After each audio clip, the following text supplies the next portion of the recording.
పేదల బతుకులు మారాలంటే పేదల బతుకులు మారాలంటే 17 తారీఖు నుంచి మార్చి 20 వరకు జరిగేటువంటి బహుజన రాజ్యాది యాత్రను నాగర్ కర్నూలు ప్రజలు విజయవంతం చేయాలని విజ్ఞప్తి చేస్తా ఉన్నా. ఈ యొక్క యాత్ర ముఖ్య ఉద్దేశం పేదలకు 1 ఎకరా భూమి, అదే రకంగా ప్రజలందరికీ ఉచిత వైద్యము, బెల్ట్ షాపులు రద్దు చేస్తాం, అసైన్డ్ భూములకు పూర్తిగా పట్టాలు ఇస్తాం, అదే రకంగా అర్హులని నిరుపేదలకు 10 లక్షల కమిట్మెంట్ అందిస్తాం, అదే బీసీలకు 70 సీట్లు, అదే రకంగా మండలానికి అంతర్జాతీయ పాఠశాలలు, అదే రకంగా 5 ఏళ్లలో 10 లక్షల ఉద్యోగాలు, కోడి భూములకు పట్టాలు ఇస్తామని చెప్పి ఈ యొక్క బహుజన రాజ్యాధికార ముఖ్య ఉద్దేశం. Doctor RS Praveen Kumar sir రేపు నాగర్ కర్నూలు రాబోతా ఉన్నాడు. ఈ యొక్క నాగర్ కర్నూలు ప్రజలు ఈ యొక్క బహుజన సమాజ్ పార్టీ ఆదరించి దోపిడీ పాలన పోవాలంటే బహుజన రాజ్యం రావాలి, దోపిడీ దొంగల పాలన పోవాలంటే ఏను గుర్తుకు ఓటేయాలి. ఇన్నేళ్ళు కాంగ్రెస్ చూసినాం, బీజేపీ చూసినాం, తర్వాత కాంగ్రెస్ చూసినాం, టీఆర్ఎస్ చూస్తూనే ఉన్నాం, కమ్యూనిస్ట్ సంగతి చూస్తూనే ఉన్నాం. ఏది ఏమైనప్పటికీ కూడా పేదల బతుకులు మారలేదు. అందుకే బహుజన సమాజ్ పార్టీ అధికారంలోకి వస్తే తప్ప ఈ బతుకులు మారవు, ఈ పేదరికం పోవు.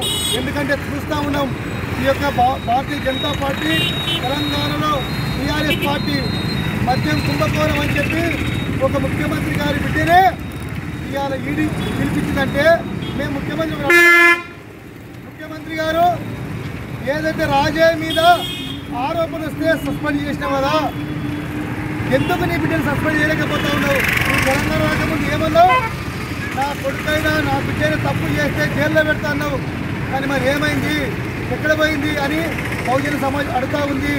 మీ సంగతంతా మాకు తెలుసు. టీఆర్ఎస్, కాంగ్రెస్, బీజేపీ ఒకే తాను పట్టాలవి.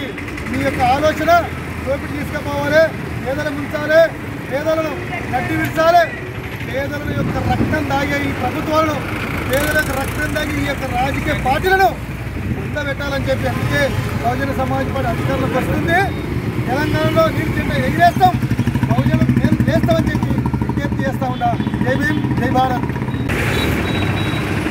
ఈ నెల అంటే రేపు 15 తారీఖు నుంచి doctor RS Praveen Kumar sir Bahujan Samaj party రాష్ట్ర అధ్యక్షుడు, ఆయన నాయకత్వాన బహుజన రథయాత్ర నాగర్ కర్నూలు పట్టణానికి రేపు చేరుకుంటుంది. 15 తారీఖు నుంచి మార్చి 20 వరకు ఈ అసెంబ్లీలోని మొత్తం 5 మండలాలు గ్రామాలు తిరుగుతూ బహుజనులను చైతన్యం చేసి ఏనుగు గుర్తుకు ఓటుకు ఎందుకు వేయాలి, ఏనుగు గుర్తు అధికారంలోకి వస్తే ఏం సాధిస్తామనేది ప్రత్యేకంగా మేము 10 కమెంట్స్ అది పెట్టుకున్నాం. దీంట్లో ప్రధానంగా మేము ఒకటి చెప్తున్నాం, ప్రతి పేదవానికి 10 లక్షల రూపాయలతో ఇల్లు కట్టిస్తాం మేము అధికారంలోకి వచ్చినప్పుడే. అదేవిధంగా భార్యాభర్తలు 2 వృద్ధులుంటే వాళ్లకు 5,000 రూపాయలు పెన్షన్ ఎంబడే ఇస్తుందని బహుజన్ సమాజ్ పార్టీ తెలియజేస్తుంది.